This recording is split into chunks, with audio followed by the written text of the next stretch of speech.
I, 35-year-old female, have 5 siblings. Last year, Dad passed away from cancer.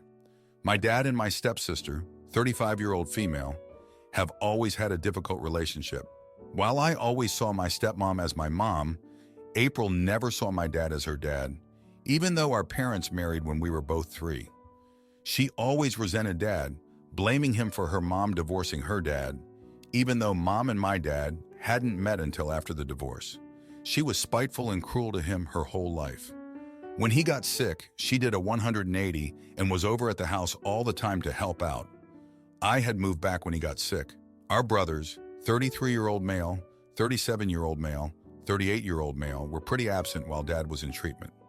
2 lived out of state, and 1 couldn't have cared any less that our dad was dying. Our half-sister, 20-year-old female, let's call her London, and April never got along. Since London was born so late, she got a lot of opportunities the rest of us didn't have growing up. April resented her for this. When Dad passed, April told London that she was a disappointment and that Dad would have resented her. April said a lot of cruel things to London that day. Now on to what happened a month ago. Dad's life insurance was $350,000. Since he passed, Mom has generously loaned April $80,000 to help with her debt from bills, mortgage, and student loans. April told me she had no intention of paying Mom back since she would be inheriting it anyways when Mom passes. The inheritance is 2 houses and about $2.6 million. Up until now, we all assumed it would be split equally amongst us.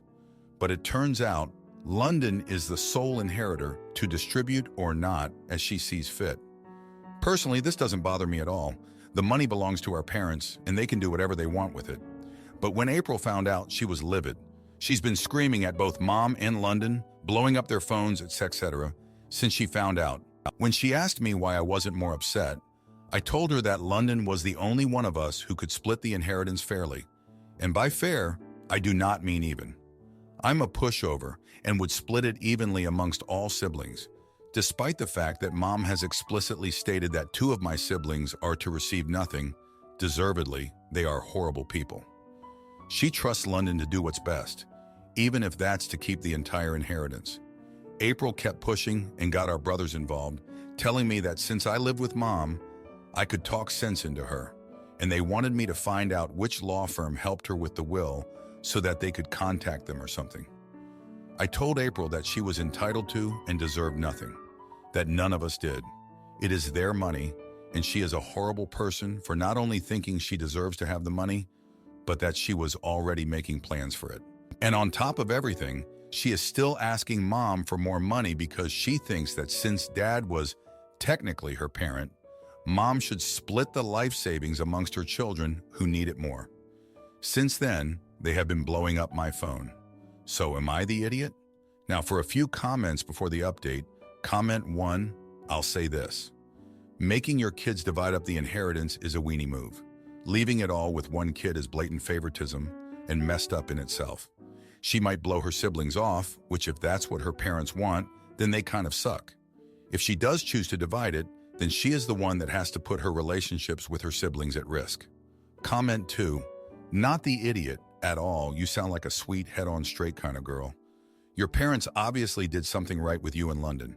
I hope London splits it evenly with you, and middle finger up to the other entitled, ungrateful siblings. Now, for the update, thanks for all the comments on my last post. Here's what's been going down since then. April's been on a rampage, and it's like watching a car crash in slow motion. You want to look away, but you just can't. She's been rallying our brothers to her cause, trying to stir up a family war over the inheritance. It's been a mess of shouting matches and nasty texts. April's convinced them that they're all entitled to a piece of the pie, and now they're all hounding me to get involved. But here's the twist. Turns out, April's been playing us all. One of our brothers, the one who couldn't care less about Dad, let slip that April had found some old letters between Mom and a man from her past. April's been holding this over Mom's head, threatening to expose an affair unless she got a bigger cut of the inheritance. It's like she's forgotten who she's dealing with. Mom's made of sterner stuff than that. So Mom called her bluff. She told April to go ahead, do her worst. Mom had nothing to hide, and those letters were from before she even met Dad. April's face when Mom stood up to her. I wish I could have framed that moment. But April wasn't done yet. She went to London next, trying to guilt her into sharing the inheritance by playing the family card, saying how Dad would have wanted us to stick together. London, bless her, didn't fall for it. She's been Dad's rock and she knew him better than any of us. She told April straight up that Dad would have been ashamed of her behavior. That shut April up for a hot minute, but she's not one to give up easily. Now April's been trying to dig up dirt on London, hoping to find something that'll force her to share the inheritance. But London's clean as a whistle, and April's just digging herself deeper into a hole. The rest of us are just watching from the sidelines, not wanting to get dragged into April's drama. But then our brother, who lives out of state, came into town unannounced. He's always been the peacemaker, and he sat us all down for a family meeting. He laid it out for April. She was tearing the family apart, and for what? Money that wasn't even hers to begin with? He told her she needed to back off, or she'd lose more than just the inheritance. She'd lose her family. April stormed out, but the message hit home. The next day she came back, eyes red from crying. She apologized to Mom in London, said she'd been out of line and that the stress of Dad's death and her debts had gotten to her. She promised to pay back the loan Mom gave her, even if it took her years. It's been a couple of weeks since then, and things have been quiet. Too quiet, if you ask me.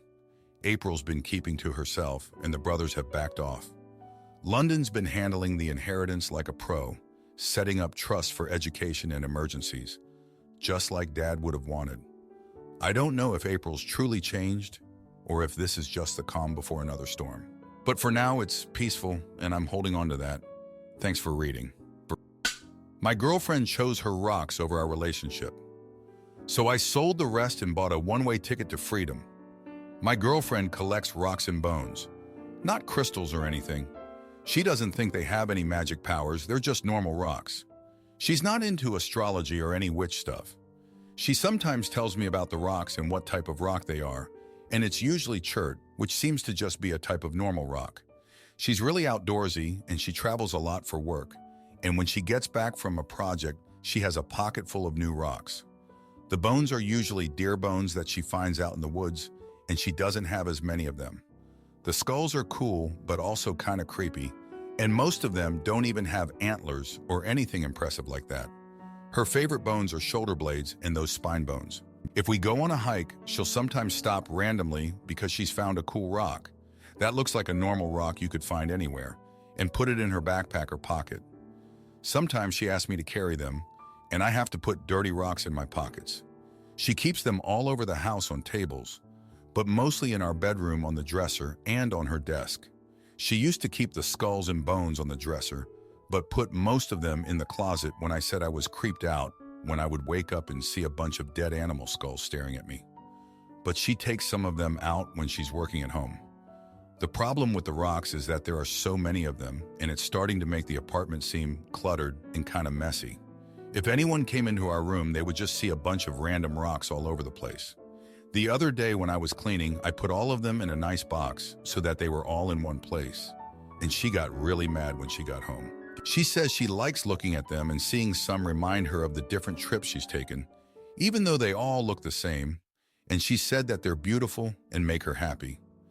She also likes to pick some of them up and carry them around during the day.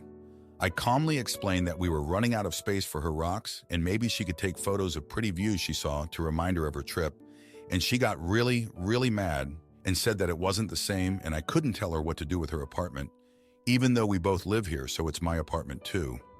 I tried to get my friend to commiserate, but he said I was being in butt for trying to stop my girlfriend from doing something that makes her happy, and that I should be thankful that her hobby doesn't cost any money. Am I the idiot for wanting a clean apartment? I'm not even telling her to get rid of her random rocks and bones. I just want them put away to make the place look nicer. Edit, you don't all need to keep yelling at me that I'm a jerk. Someone sent me a link to a nice organizing case specifically for rocks that she can keep on her desk. I'm going to get her one of those as an apology gift and see if she wants to put some in a shadow box. Now for a few comments before the update. Comment 1. You're the idiot in God. Did you bury the lead in this story? She is an archaeologist and the rocks are on her desk. She can identify each one and where she found it by sight. And this is a long-standing hobby? Of course, you are the problem. You are being picky and precious about something you knew was a part of her life. Then you have the audacity to redecorate a shared space, though your phrasing leads me to believe it was her space that you moved into, since you only said, "I live here too," instead of mentioning that it was a joint rental purchase, without even consulting her. I wouldn't be surprised if she told you to kick rocks, dude. Comment 2, it's my apartment as much as it is hers, so don't move her stuff without talking about it. You can want a cleaner aesthetic, and she can want the rocks around, but communication is key. Hey babe, the rocks have me feeling cluttered with them everywhere. Can we localize them to a space in the apartment and not everywhere so I can have some peace of mind, please? And then go from there. Not, hey, I packed all your stuff in a box because I wanted my apartment cleaner. It should be our apartment. And remember, you're a team against the issue, not against each other. Now for the update, thanks for the comments on my last post. So I got her the organizing case for her rocks, right? Thought it was a nice gesture. But when I gave it to her, she just stared at it like I handed her a box of spiders. She said it was controlling, that I was trying to cage her memories. I was floored. I thought it would help, but it just made things worse. Then 2 days ago, she came home with this huge, ugly rock. Said she found it on her latest trip and it was special. It was so big she struggled to get it through the door. She plopped it right in the middle of the living room. I tripped over it that night on my way to the bathroom. I told her it was too much, that the rock had to go. She blew up, said I didn't respect her or her work. I couldn't believe it. I was just trying to not break my neck in my own home. Yesterday I came home and there were more rocks, everywhere. On the kitchen counter, the coffee table, even in the bathroom.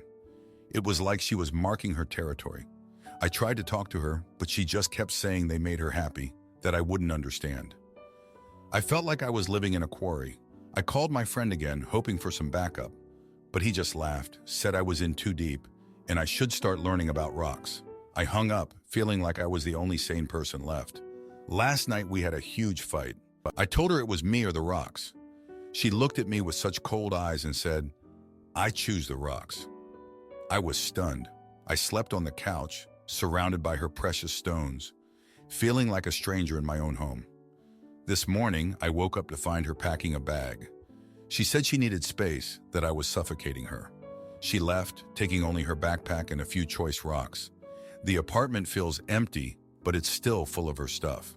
I'm sitting here, surrounded by her collection, wondering if I just lost the best thing that ever happened to me over some pieces of the earth.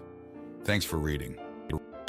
My mother-in-law ignores my baby's sleeping rules, so I expose her negligence and watch her grovel for forgiveness. My husband, 38-year-old male, and I, 32-year-old female, had our first son 4 months ago. Since he was born, my mother-in-law has been begging to keep him for an overnight stay to give us a break. I've been hesitant because he is really a very easy baby. We all get plenty of sleep, and he makes being a mom easy. She babysits during the day on occasion. Well, we were invited out by friends, and my husband wanted to see a movie tomorrow, so I agreed to let son spend the night with mother-in-law. I explained my expectations, the only major one being safe sleep protocol. I told her he must sleep on his back, no exceptions. She didn't have to use the swaddle, she's expressed scorn for them in the past. I sent him with a sleep sack too, so she was free to use that if she could get him relaxed enough in it. But he must be on his back. It was my only rule. I've caught her letting him nap on his tummy before, but she's always been directly supervising him, and being a new mom, I didn't really want to start anything in those situations. But with a full overnight, I was adamant, back sleep only, while she was also sleeping. She agreed to this. On our way home from our night out, I became uneasy and asked her to send me a picture of him because I was having a hard time being away from him. She sent me a picture of him lying flat on his belly asleep in the bassinet. Then I think she remembered my rule because it was followed up hastily with, "I have to turn him over, he keeps rolling." This, dear readers, was a lie. My son isn't rolling yet. We've been practicing daily, but he still doesn't have the strength or muscle memory to do it by himself yet. He was a month premature, so some physical developmental milestones are still a little ways off. I turned to my husband, and after a quick discussion, we turned around to drive the hour to pick him up at 2 in the morning. On the way, my husband laid into her for lying to us, and by the time we got there, She was crying and refused to acknowledge us at all. I grabbed the baby in his car seat, and she threw his diaper bag at me and slammed the door behind it as I worked to get my son packed up.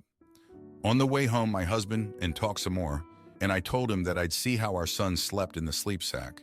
And if he really did keep rolling while in it, I'd call mother-in-law the next day and apologize. Once home, I put him to bed, and he couldn't even get settled without his swaddle. He was nowhere close to rolling, just flailing his arms around and crying when he whacked himself in the face since he's not accustomed to having his arms free overnight yet. So she disobeyed my only rule and put him to bed on his belly and is angry with us for calling her out for lying about it. I could be the idiot for refusing to give her another chance, but I worry that the patterns of disrespecting my parenting because I'm a new mom will simply continue if I don't put my foot down about this one rule. Am I the idiot here? Now for a few comments before the update. Comment 1, not the idiot.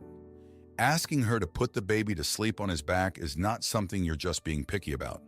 It's literally a fact that back sleeping is the safest for infants under the age of 1. I would truthfully never trust her alone with him again, and I hate to sound prude. Many people have survivor's bias ingrained in them, having a "we did it back then and nobody got hurt" mentality. That mindset is especially dangerous with a baby. Comment 2. As the mother of a NICU baby who finally got to come home, only to lose her to SIDS 2.5 weeks later, you are so not the idiot. They didn't have the research then about back sleeping that they do now. You're doing great as a mama. Don't let anyone gaslight you otherwise. Grandma should only get supervised visits for now. You can discuss overnight visits when your child is in kindergarten. Now, for the update, thanks for sticking around after my last post. So here's what went down next. The morning after the whole mess with my mother-in-law, I was still fuming. I mean, who wouldn't be, right? But my husband, bless him, was trying to play problem solver. He suggested we give it a few days before we talk to her again. I agreed, but only because I was too angry to trust what might come out of my mouth. Then 2 days later, I made a mistake. I was talking to my sister about the whole thing, and I accidentally sent a text meant for her to my mother-in-law. It was not kind. It said something like, "She's so controlling, I can't stand her." And of course, that set off a whole new firestorm. My mother-in-law called my husband, screaming about disrespect and how I was an ungrateful daughter-in-law. My husband, caught in the middle, tried to calm her down, but she was having none of it. She said she'd never babysit for us again and hung up. I felt terrible. I didn't mean for her to see that message, but I couldn't take it back. I apologized to my husband for putting him in that position, and we both agreed that we needed to fix this somehow. The next day, I swallowed my pride and went to her house to apologize in person. She wouldn't even open the door. I left a note and went back home, feeling lower than low. But then something unexpected happened. My husband's brother, who had heard about the whole ordeal, called us. He told us that he'd had similar issues with their mom when his kids were little. He said that she'd always been stubborn about doing things her way, even if it went against the parents' wishes.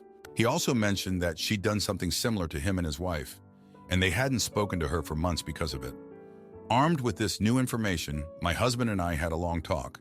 We decided that we couldn't just let this slide. We needed to stand our ground for the safety of our son and the respect of our parenting choices.